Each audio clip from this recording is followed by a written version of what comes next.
પોરબંદરમાં તોફાની દરિયામાં ગુમ થયેલી હોડી પરત ફરી છે। સાંકડી આઈકૃપા નામની જે હોડી છે તે પરત ફરી છે। હોડી સહી સલામત પરત ફરતા રાહતનો શ્વાસ લેવામાં આવ્યો।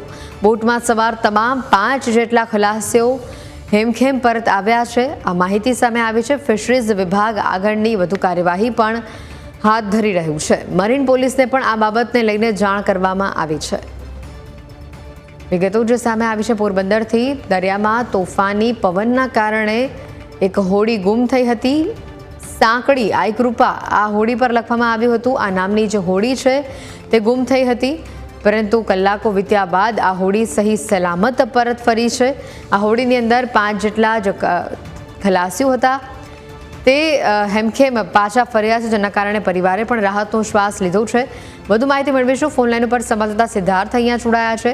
સિદ્ધાર્થ, આ જે ઘટના બની, આ હોડી કેટલા કલાક પહેલા તો લાપતા રહી હતી, ક્યારે આ હોડી પરત આવી અને જે ખલાસીઓ તેમાં લાપતા થયા હતા અને હવે જે હેમખેમ પાછા આવ્યા છે તેઓનું આ ઘટનાને લઈને શું કહેવું છે? હોડી ગઈ હતી, દરિયો ખેડવાની મનાઈ હોવા છતાં પણ પરમિશન વગર તે દરિયામાં ગઈ હતી અને ત્યારબાદ તેઓએ સિંચાઈ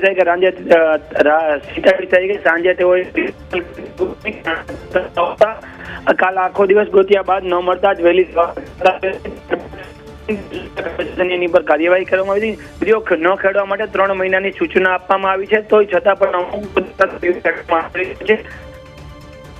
સિદ્ધાર્થ, આભાર વિગતો બદલ।